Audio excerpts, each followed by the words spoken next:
Goedenavond. Afvallen door elke dag chocolade te eten. Wetenschappelijk bewezen en dus overtuigend. Geef toe, u begint al te likkenbaarden. Welkom bij Terzake.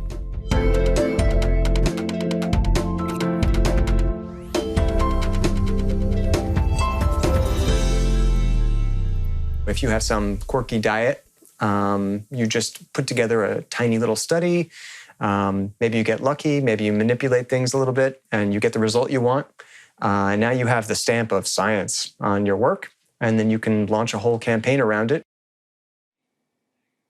Helaas, het is te mooi om waar te zijn. Chocolade is geen manier om duurzaam af te vallen. Dat kan ik u nu al vertellen. In de reportage van vanavond hebben 2 Duitse journalisten een absurd dieet bedacht.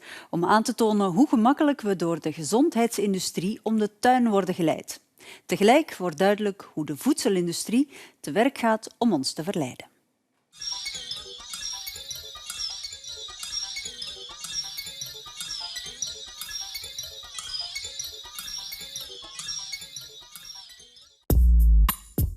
The story goes, if we always eat the right food, preferably homemade, everything fresh, all the right ingredients prepared the right way, then we'll always stay slim, healthy and beautiful. With the right diet, scientifically proven if possible, we have the chance to make the most of ourselves. If we fail, we blame ourselves, never the diet.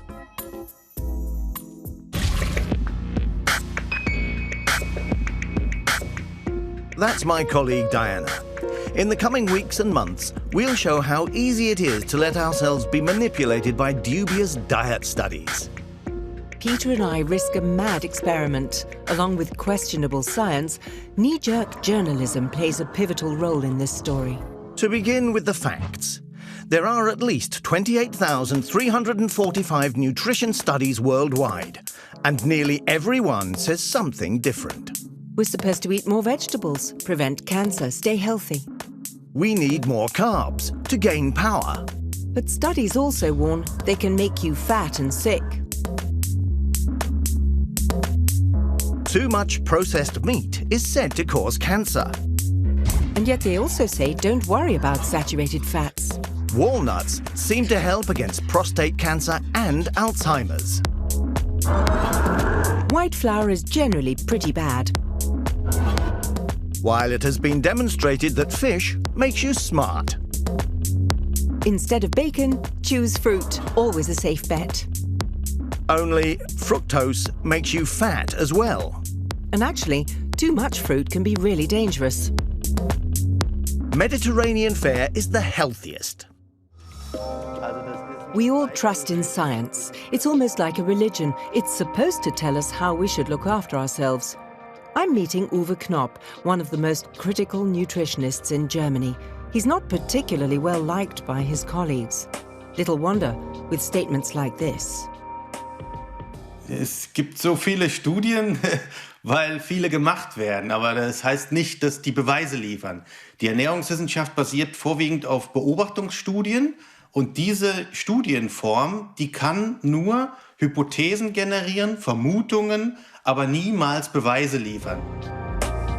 Nutritional studies always follow the same absurd principles. According to Knopp, they have nothing to do with true science.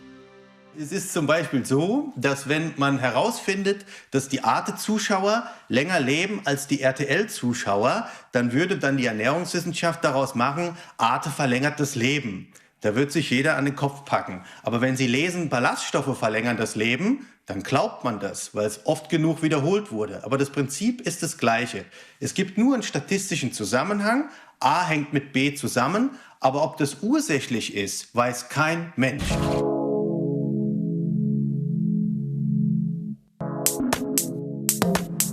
Studien haben gezeigt, dass kurze Workouts für den gesamten Körper effektiver sind als lange Einheiten bei niedriger Intensität. It's your thing. Do what you wanna do. Herbalife, a global nutrition company, committed to helping you achieve your fitness goals.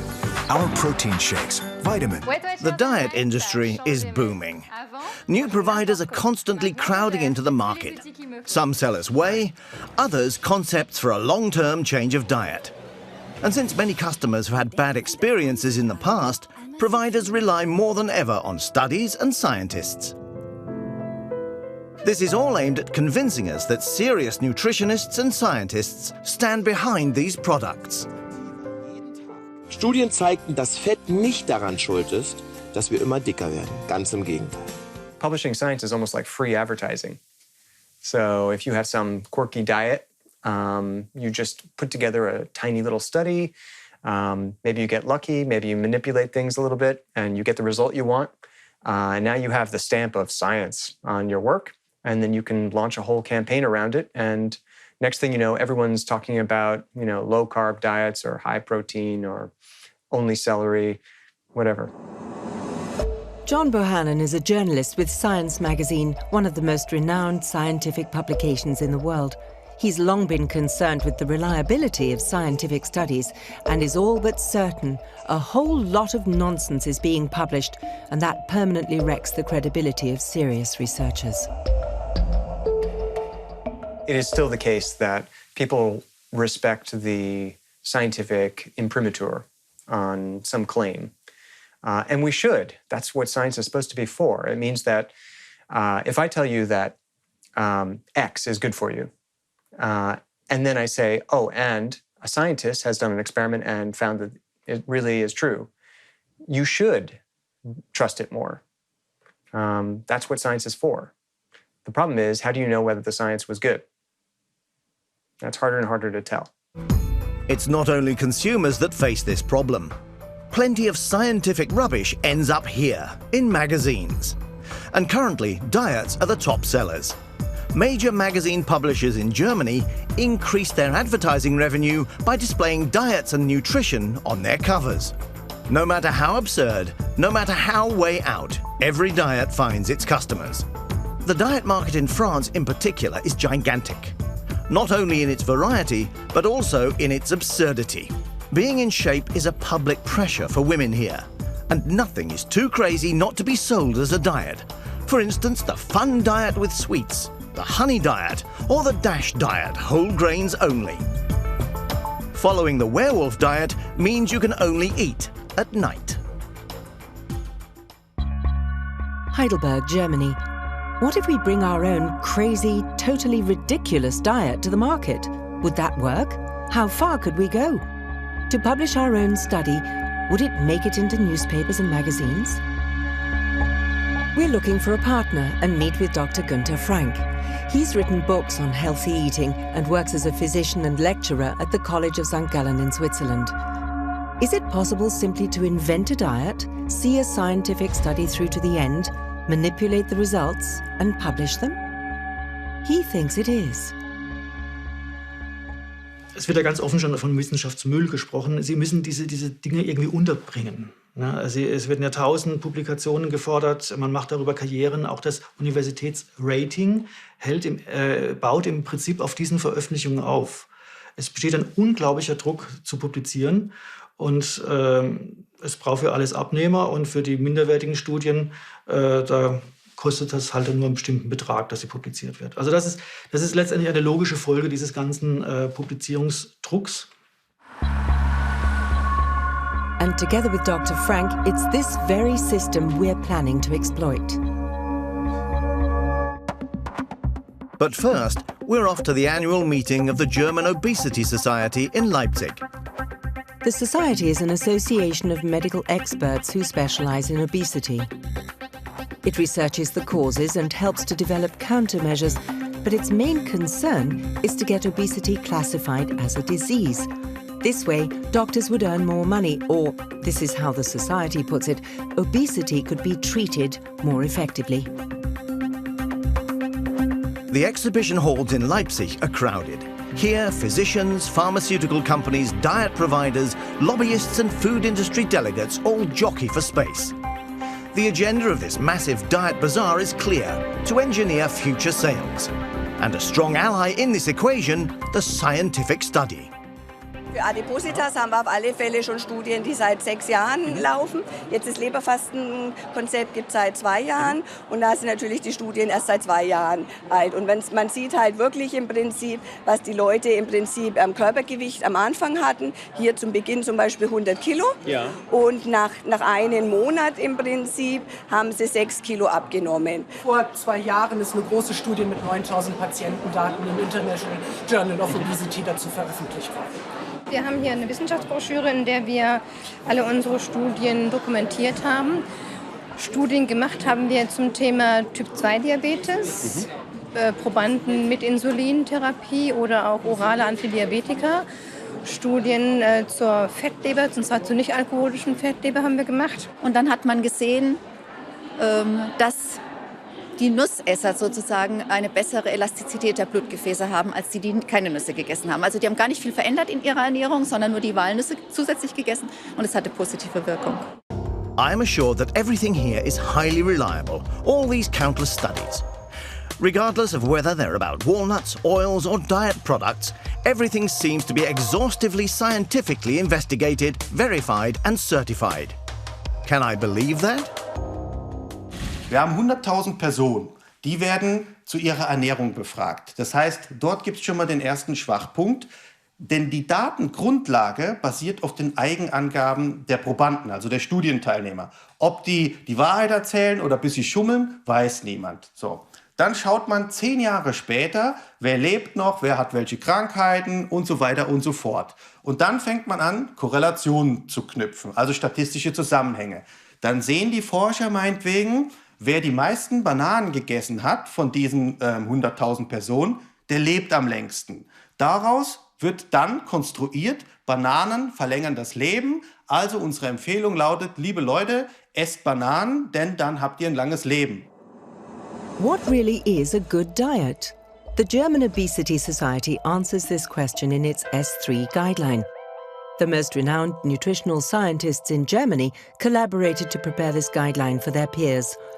They claim that it's evidence-based, that is, following clear scientific facts, and to analyze and advocate how much thinner fat should be. We want to know more. In Hamburg, we meet Professor Ingrid Mühlhauser, one of the most prominent German healthcare scientists. Above all, she's a skeptic and a critic, challenging common doctrines and dismantling various statistics and studies. She agrees to appraise the S3 guideline for us. Die S3-Leitlinien sollen eigentlich sich der Wissenschaft verpflichten, der bestverfügbaren wissenschaftlichen Beweislage. Und die Ersteller der Leitlinien sollen unabhängig sein. Nun ist es aber so, dass die Ersteller von solchen Leitlinien meistens nicht unabhängig sind, sondern sie haben selber Interessen. Meistens sind diese Experten, die diese Leitlinien erstellen, genau in diesem Tätigkeitsfeld aktiv. Und sie propagieren oft auch ihre eigenen Methoden. Lobbying in a diet handbook for every general practitioner in Germany? Die S3-Leitlinien sind ja quasi das Ende der Fahnenstange. Das ist das höchste Gremium, kann man sagen, in der Wissenschaft. Was da drin steht, kann man eigentlich auch nicht dagegen argumentieren. Und da stelle ich eben auch für mich sehr erschreckend fest, dass man sich gar nicht an wissenschaftliche Kriterien hält. Da werden Studien herangezogen als mit höchster Qualität, die sie bei näherem Hinsehen gar nicht sind. Es werden Studien herangezogen, die ganz offensichtlich dem Einfluss der Auftraggeber auch geschuldet sind. Also für mich sind diese Leitlinien wertlos. So are there vested interests in this guideline? 6 programs are recommended. By the German Nutritional Society, DGE, I Lose Weight, Weight Watchers. Ich hatte noch nie dieses Gewicht. Joyfully in Shape from AOK Public Insurance, BodyMed, Mobilis and Optifast from Nestlé. The guideline is compiled by 6 scientists. 4 of them are directly or indirectly associated with those programs. Professor Alois Berg leads Mobilis. Professor Thomas Elroth from the German Nutritional Society is associated with Joyfully in Shape and Optifast. Professor Stefan Bischoff, significantly involved with the Optifast study. Professor Hans Hauner, closely related to Weight Watchers, member of the Expert Advisory Board, published 8 studies on Weight Watchers, significant connections. Beispiel den finanziellen Einfluss sehen, der auf die Leitlinienautoren wirkt. Dann muss man sich schon fragen, wie kann da überhaupt noch Objektivität stattfinden? Beispiel kann man namentlich nennen, Professor Hauner, der so ganz maßgeblich auch für die Adipositas-Leitlinie steht. Es ist eine immense finanzielle Verpflichtung zu Weight Watchers. Und Weight Watchers werden dann in den S3-Linien als wissenschaftlich empfohlen aufgeführt. Und das kann doch nicht wahr sein. Weight Watchers is one of the most famous names in the diet list of the guideline. It has numerous scientific studies dedicated to it. And involved in many of them, Professor Hans Hauner, former board member of the German Obesity Society. He's one of Germany's leading nutritional scientists with a significant media presence. We're meeting him in his institute at the Technical University in Munich. Was he listed on Weight Watchers' payroll? Das ist also kein Geheimnis und das steht auch drin. Ich habe mich dann auch bei Aussagen zu dem Thema Weight Watchers nicht geäußert und das haben die anderen Kollegen auch nicht gemacht, soweit Programme oder Themen betroffen waren, wo sie Interessenskonflikte haben. Die gingen zum Teil raus, um sozusagen auch an der Diskussion nicht beteiligt zu sein, wenn es da Diskussion gab oder kontroverse Meinungen gab. Das ist völlig klar, das muss sauber getrennt sein. But that means that the Commission will nearly never have voted as a body. And Professor Hauner sees difficulties in the guideline as well. Nun, jede Leitlinie hat natürlich Stärken und Schwächen und das gilt sicherlich auch für die Adipositas-Leitlinie, wenn ich das nur allgemein mal formulieren darf, für etwa 85% dessen, was wir in der Medizin insgesamt machen, gibt es keine harte Evidenz im eigentlichen Sinn, so wie wir das über die Leitlinien versuchen festzustellen. Das ist oft Erfahrungsmedizin, das sind Studien, die waren nicht kontrolliert. Trotzdem sind wir überzeugt, dass das ein richtiger Ansatz ist, auch wenn die Umsetzung nicht in jedem Fall funktionieren muss. Und so ähnlich ist das sicherlich auch bei dem Thema Adipositas und hier vielleicht sogar noch besonders stark. To reiterate, nutrition and diet studies are rarely scientifically reliable. And that's how it looks, even to a professor who has published many of them. Wir führen ja selber solche Studien durch und haben dann in der Regel so nach einem Jahr bereits Dropout-Raten, also Aussteigerraten von 30, 40 und zum Teil mehr Prozent. Und je länger das geht, desto mehr Teilnehmer verlieren wir. Und dann wird sozusagen das, was noch auswertbar ist, auch zunehmend fragwürdig. Und das ist das Problem bei all diesen Studien. So the studies are scientifically questionable. And almost all the scientists involved have close connections to the diet industry. But according to Hauner, they have to. No one outside the diet industry wants to finance these studies. Natürlich ist immer ein Hauch dabei, oder na, Hauch ist falsch. Wie heißt das? Geschmäckle. Schwäbisch heißt Geschmäckle, ja. Also natürlich ist da immer eine Art Geschmäckle dabei, aber wenn man das wirklich offenlegt und einfach die Möglichkeiten aufzeigt, ist das, glaube ich, vertretbar. Und jeder, der das liest, kann für sich selbst entscheiden, ob er das so akzeptiert oder nicht. We've also spoken to the German Obesity Society about this aftertaste, but they refer to the programs in which no Commission member is involved. Correct, precisely 1 out of 6. And moreover, all the diet studies have been published in a peer review magazine.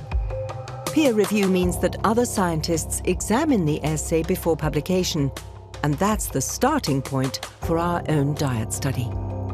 We team up with nutritionist Uwe Knopp, medical doctor Gunther Frank, healthcare researcher Professor Ingrid Mühlhauser, and science journalist John Bohannon.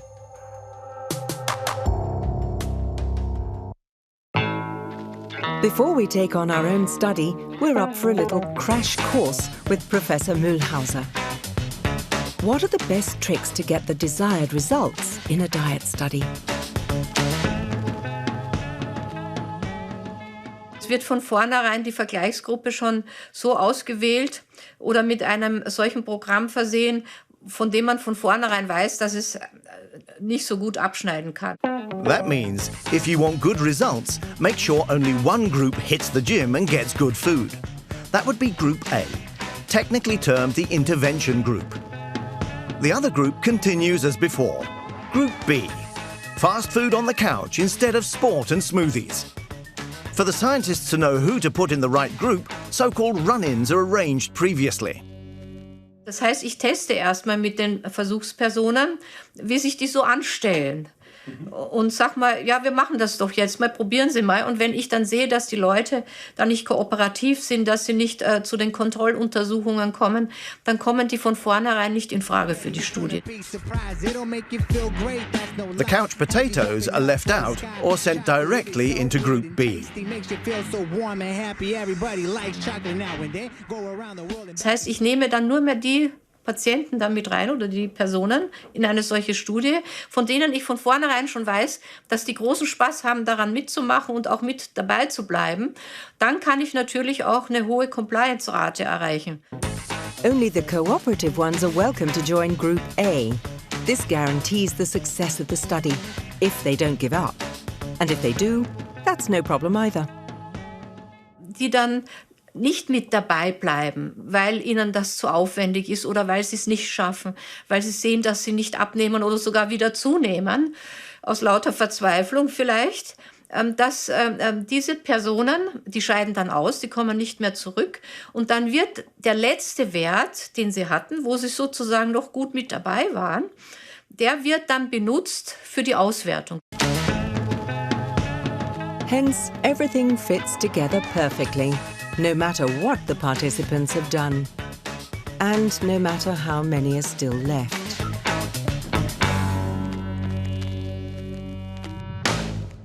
Indications for such methods are found in diet studies recommended in the S3 guideline. We're back in Heidelberg, and we're starting our experiment. We're going to create and conduct our own study. And we will prove that it's possible to verify and even publish something totally absurd with a minimum of scientific effort. Then we'll have our own scientifically approved diet. Was machen wir denn? Wir haben Schokolade. Ja, die testen wir doch mal aus. Ob wir da irgendwelche Dinge messen können, die wir später zu einer riesigen Meldung dann entsprechend aufbauen können. Und ich würde sagen, dass also eine Versuchsgruppe zusätzlich eben noch diese Bitterschokolade einnimmt. Bitterschokolade ist ja heute eher positiv belegt. Also das heißt, wenn da was Positives rauskommt, denke ich auch, dass das gerne dann auch produziert wird. And we won't make it too easy. Instead of mice, we'll be testing our farcical diet concept on real people. Here are our study participants. Over 3 weeks, 16 subjects will be following our recommendations. Okay, white coat on, and we feel like real scientists already. The subjects haven't a clue that they're participating in a scientific hoax. Some of them really want to lose weight. Others are in it for a bit of extra cash. All of them will join us in making science history. The experiment begins.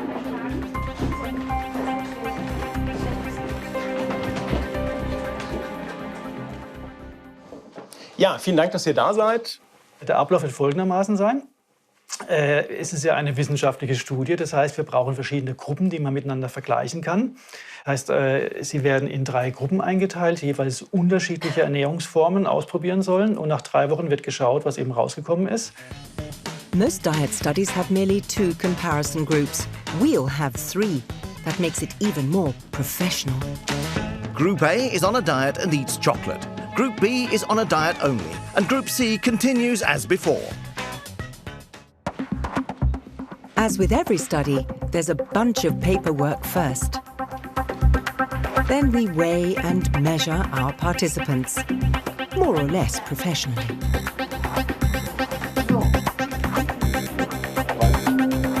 Well, we've never done it before. Everything is carefully written down because even though it is completely pointless, we do want to appear in a science journal with real data and a real examination, just the same as every other study. Dr. Frank divides the groups up. As he won't be involved with the evaluation of the data, and as we don't know who he puts in which group, we'll be speaking of a double-blind study. Dr. Frank is giving a final briefing. Dann bitten wir Sie, dass Sie ein Protokoll führen pro Tag, nämlich Gewicht, Befindlichkeit körperlich, Befindlichkeit psychisch, Schlafdauer und Schlafqualität einfach nach dem Schema bewerten. In addition to that, the daily urine sample. We want to collect as much data as possible. That way we can pick out the values that support our slim with chocolate thesis. And finally, the chocolate. Zusätzlich abends und morgens eine Tafel von der Bitterschokolade, also einen Riegel. Und zwar morgens die Hälfte, abends die Hälfte. And lastly, Dr. Frank takes blood samples. We want a complete before and after profile of our subjects. Even if the change is very slight, everything is important to us. In 3 weeks, we'll know if it worked out in the way we envisaged. Paris. Why do we all actually want to be unquestioningly slim? What connects us to this idea? On one hand, skinny models are under fire in France. On the other, being in shape seems to be even more important here than to women in Germany. Although the pressure to be perfect is on the increase everywhere. But why? We're hoping to find answers here. We're meeting Pierre Ducan, inventor of one of the most successful diets in France, the Ducan diet.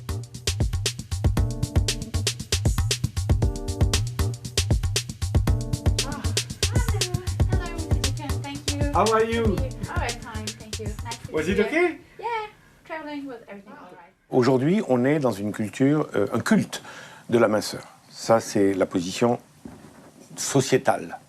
La deuxième raison, c'est la raison, disons, du succès féminin, hein, le pouvoir de la séduction. Aujourd'hui, la mode est aux femmes minces. Donc le regard de l'homme, si vous voulez, est influencé par la culture ambiante. Personnellement, je pense que biologiquement, la femme doit avoir des formes. Mais aujourd'hui, culturellement, elle ne doit pas en avoir trop. The Ducan diet is tough. During the first few days, you eat only meat and low-fat yogurt. Then vegetables are added. Even in the last phase, there's a weekly fasting day, which will actually continue for the rest of your life. The slightest amount of extra weight is considered highly unhealthy here. Sur le plan du corps, le surpoids abîme le corps, abîme le cœur, abîme les yeux, abîme les reins, abîme beaucoup de choses, si vous voulez. Pas sur une journée, ni sur une semaine, mais une vie, c'est 90 000 repas. Donc, si vous mangez mal 90 000 fois, c'est pas bon parce que vous creusez un trou. Nevertheless, he himself doesn't believe in a permanent solution. Un régime, une méthode amaigrissante, elle ne garantit pas que dans 1 an, 2 ans, vous allez rester. Vous savez, quand vous allez voir un médecin parce que vous avez une angine ou une rhinopharyngite, il vous donne des antibiotiques, mais si vous revenez l'année d'après que vous avez une autre angine, bon, ça veut dire que moi, ce qui m'intéressait, c'est de savoir si on maigrissait bien, et deuxièmement, si les prises de sang qu'on faisait étaient correctes. Après, ce qui se passe au bout d'1 an, 2 ans, 3 ans. Pierre Ducan's greatest critic is located not far from Ducan's Diet Company, nutritional scientist Dr. Zermati. His practice on the Champs-Élysées has become a port of call for victims of diet madness. À la suite de ce régime, du régime de Pierre Ducan, beaucoup de gens ont développé des troubles du comportement alimentaire et ont aggravé leur surpoids. Aujourd'hui, avec les moyens qu'on a de communication, un régime à la mode qui prend, si je peux dire, concerne des millions de personnes. Et c'est ce qui s'est passé avec ce régime-là. Il y a plusieurs millions de personnes qui l'ont suivi. Et à la suite de ça, ça a rempli nos cabinets de gens qui étaient complètement détruits par le régime. In shape at all costs, including extreme diets that destroyed body and mind. According to Zermati, this is a very dangerous development. Déjà, il faut dénoncer les régimes. Déjà, il faut expliquer que les régimes, il faut informer que les régimes ne font pas maigrir de façon durable. Ça fait maigrir que sur du très court terme, environ une année. Il faut expliquer que les régimes aggravent les problèmes de poids.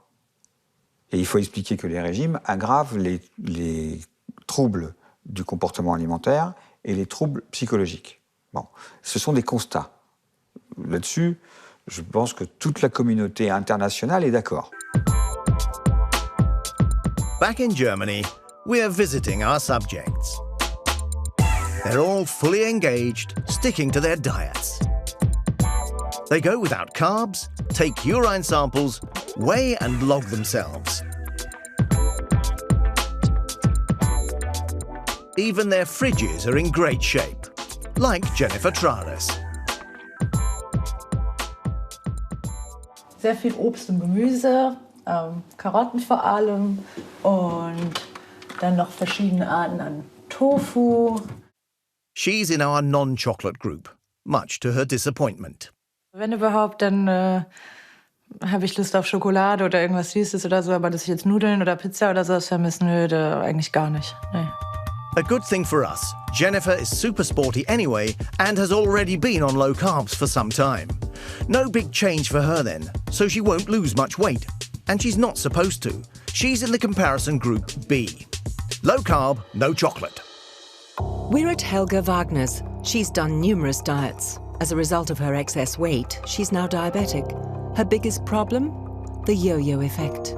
Da war mal von der Nachbarin eine Diät dabei, also 3 Tage lang essen und 2 Tage lang nix und lauter solche Sachen. Also ich habe alles ausprobiert und immer wieder schön abgenommen und gleich wieder mehr als vorher dazu. Ich habe bestimmt schon 100 Kilo abgenommen, aber die waren auch sofort wieder drauf und noch ein bisschen mehr. Now, our Mrs. Wagner is in our chocolate group. The early days have been a raging success. She's lost weight and is feeling fit as a fiddle. Also wenn ich irgendwelche, was du guckst, siehst im Fernseher, denkst du, oh Gott, die ist genauso alt wie du oder irgend sowas und die hat dann Größe 36. Oder Bekannte auch, Freundinnen, die ganz einfach aber eine andere Natur, ein anderes Naturell haben oder so. Das beneide ich natürlich schon sehr. Ne? Ich fühle mich auch häufig nicht so sehr wohl und ich habe auch schon einige Feste abgesagt deswegen, weil ich denke, nee, also was soll's denn anziehen, ne? Sieht ja aus wie eine Tonne. Also das müsste mich eigentlich motivieren. Aber dann sage ich, dieser eine Abend, den ich da absage, dafür kann ich dann schön essen oder irgendwas. Das geht. Mrs. Wagner is in Group A, the chocolate group.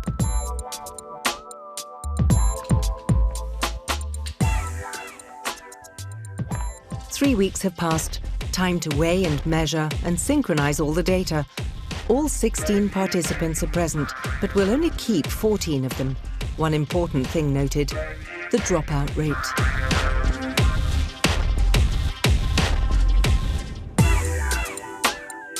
And another thing, in order to enhance the current results, the subjects from groups B and C will first drink a big glass of water. Just in case. They're supposed to be heavier than our chocolate eaters, so we dreamed up that little trick ourselves.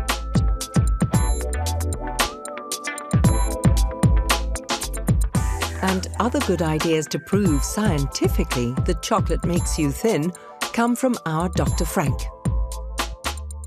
Und sagen, wie wäre es zum Beispiel, wenn wir nur jeden zweiten Wert nehmen? Kommt was anderes dabei raus. Und schon ist plötzlich eine schöne Kurve da. Also da kann man dann einfach so lange spielen, bis es passt. Und dann sagt man eben, man hat das nur jeden 3. Tag erfragt. Also das ist dann einfach, da sitzt sich dann ein versierter Statistiker, der sich mit so Programmen auskennt, hin und kann das Ergebnis so machen, dass es passt. And we found that talented statistician here in Europe's banking centre, Frankfurt. Alexander Haas is, strictly speaking, not a medical statistician, but rather an econometrician. That means he doesn't determine the numbers, he analyses them, usually for a large bank. As he's a good friend of mine, he's willing to join in on the experiment. Diese Zahlen müssen irgendwie hergeben, dass unsere Schokolade einen positiven Effekt hat. Mach was. Alles klar. Just as Dr. Frank suggested, we simply test which values fit together.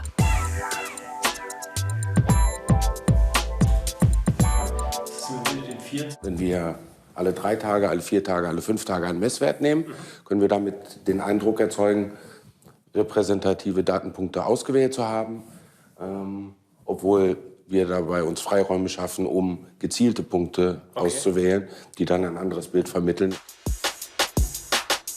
Because our tiny groups only contain 4 to 5 subjects, the fluctuations are random. And yet, we managed to support our absurd thesis with a few statistical tricks. Even better, the chocolate eaters are still losing weight, while the normal eaters are gaining again.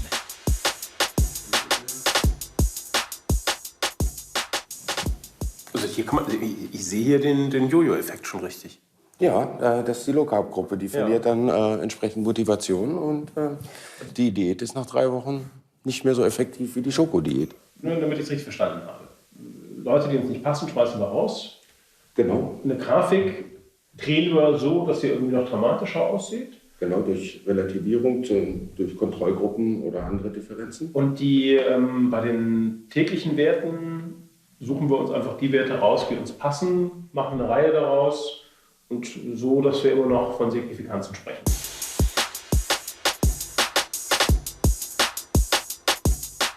And now the study can be written, with all the bells and whistles.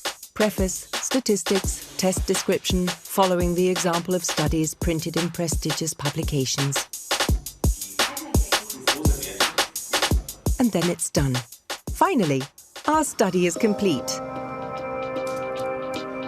This is how it looks, freshly printed, quite professional, and naturally in English. Peter actually wants a PhD for it.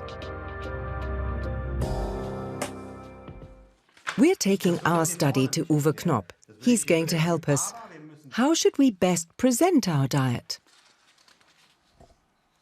Schokolade ist ein Fettburner, wir haben es wissenschaftlich erwiesen und damit gehen wir an den Markt. Um das erfolgreich zu verkaufen, müssen Sie den Leuten Märchen erzählen. Und so machen das im Prinzip alle Diätanbieter.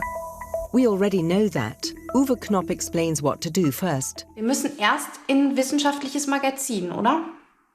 Also wenn Sie diesen Unsinn jetzt als real existent verkaufen möchten, wäre der erste Schritt der, dass Sie versuchen, dieses sehr schlechte Paper in einem Journal unterzukriegen. Das muss veröffentlicht werden. Dann haben Sie eine Originalpublikation und auf Basis dieser Originalpublikation erstellen Sie dann eine Pressemeldung, die Ihre Botschaften so enthält, wie Sie es wollen. Das ist das System, wie es funktioniert. Das wird an die Medien lanciert und dann kann es natürlich sein, wenn die entsprechenden Medien sich dieses Paper im Original nicht anschauen, sondern auf ihre Pressemitteilung vertrauen, wo sie im Prinzip Märchen erzählt haben, dass sie dann entsprechende Publikationen generieren und irgendwo auf dem Titel steht, Schokolade macht schlank.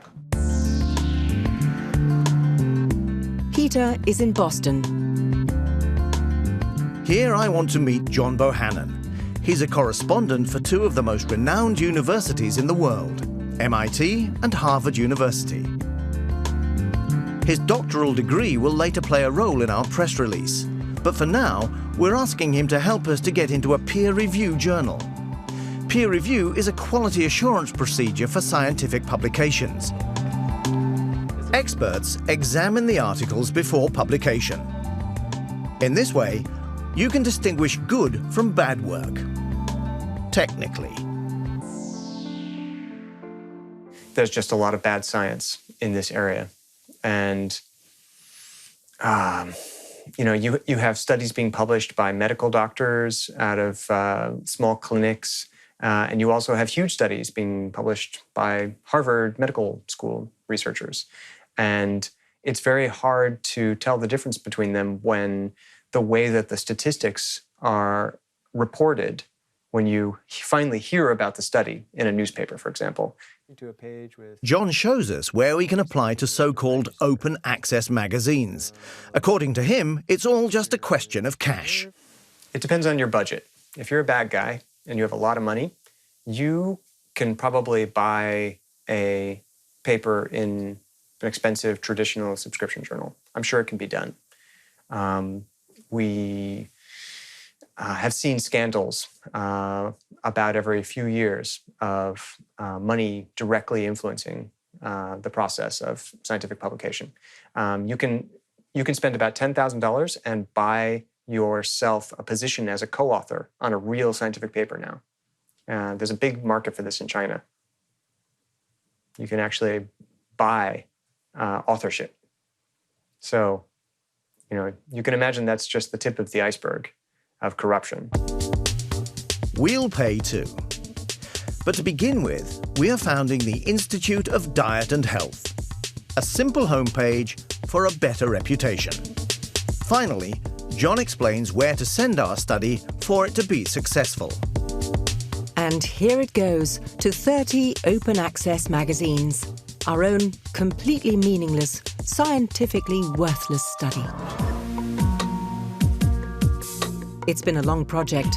It took 6 months from the initial idea to the final execution. The most complicated part was after the experiment. To bend the values without faking them in order to get the desired results. It worked out, but will our diet at least get into an online portal?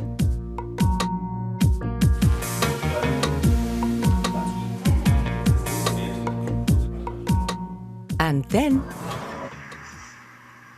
Also die ersten Magazine sind bereit, uns zu veröffentlichen. Wow, cool. Es sind welche dabei, die wollen $100 von uns haben und der Chefredakteur ist Professor irgendwo in Pakistan und beschäftigt sich mit Spermien bei Geflügel. Ich weiß auch nicht genau, warum die meinen, dass da unser Schokoladenartikel am besten aufgehoben wäre, aber denen geht es wohl eher ums Geld. And that's what our scientific study looks like officially published. In an apparently renowned magazine, International Archives of Medicine. No visible difference to any other study. Back in the metropolitan region of Frankfurt, the home base of our self-founded Institute of Diet and Health. Now we begin with the marketing phase. John, who's bombarded with daily science news, explains how to stand out from the crowd. If you put out a good press release, you've got a sexy title, maybe it's a sexy subject, and you get lucky. And even better, if you have some money to start, make a nice video, go to a conference, maybe even make an advertisement. Well, now your chances of getting noticed are much, much higher. And I'd say getting noticed is more than half the battle when it comes to translating science, whether good or bad, into essentially policy and people's daily lives. The Institute of Diet and Health sets up a science blog. Just like in our study, everything we write here is in English. Our hope is that no journalist will want to fight through articles full of scientific jargon. And we're working on the marketing of our chocolate diet. To make it sound convincing, we invent the chocolate transformation. We've got it all, Facebook sites and testimonials. Girls, you won't believe it. Eating chocolate and losing weight. That's my combo. I lost 12 pounds in no time. And the best thing is, staying healthy and slim isn't a problem at all. That's the chocolate transformation. So eat the choco, stop the yo-yo. I'm Lisa Marie. Thanks for watching. Diana can't believe it, but I only paid $15 for this bikini show. And she doesn't only undress for us.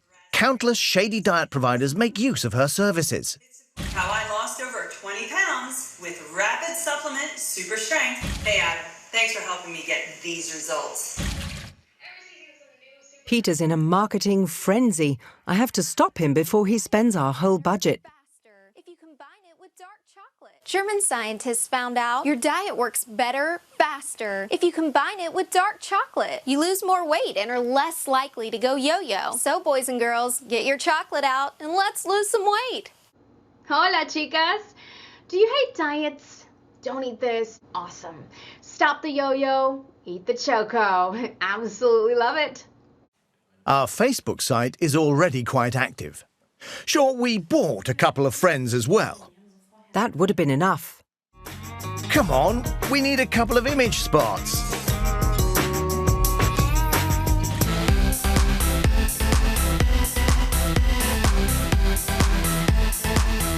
And don't forget the French market. D'accord. Maybe we could compose a song.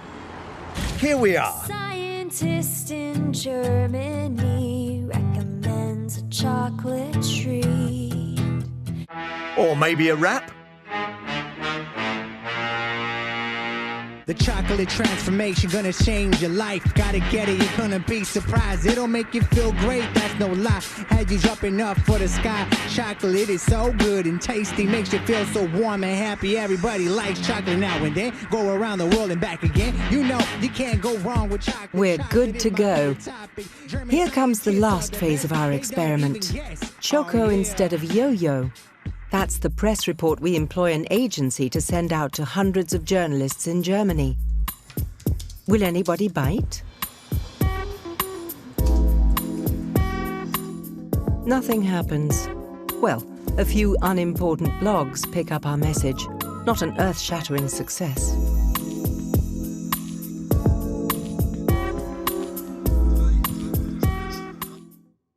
But suddenly, it's Saturday. Bild. Europe's largest newspaper covers our diet, and not just anywhere, on the front page.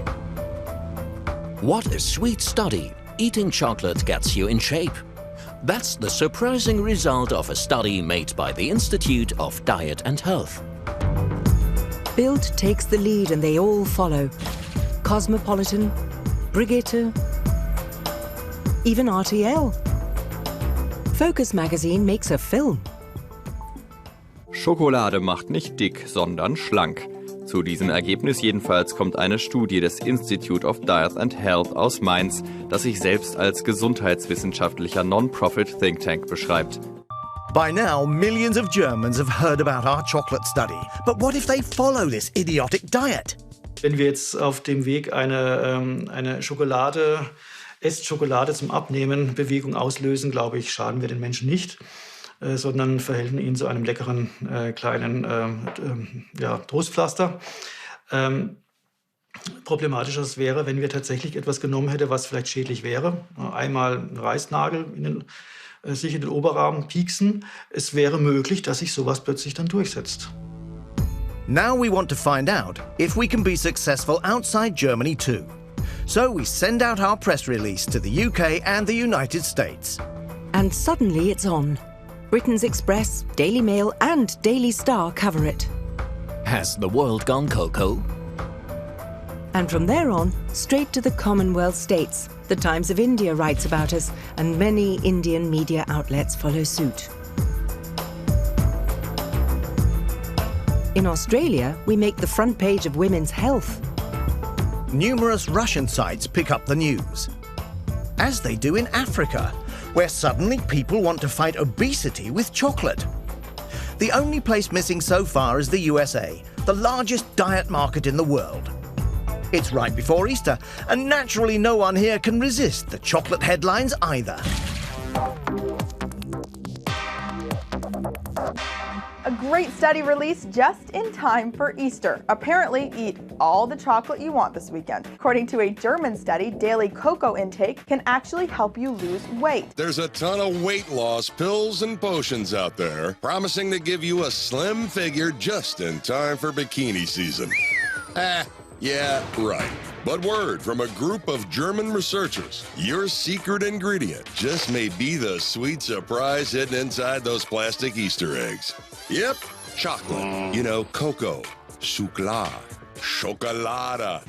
It's time to tell Helga Wagner and the other participants the truth. Dr. Frank speaks to them personally. We wouldn't have been able to expose this whole system of bad science without our volunteers, and Helga Wagner is quite relieved. Ach nee, das ist die Schokolade? Das ist die Schokolade, Ach nein, ihr seid ja gemein und ich quäle mich dadurch eine... Wir dachten, es schmeckt wenigstens. Nein, 82 oder 83% Kakaoanteil kann ich schmecken.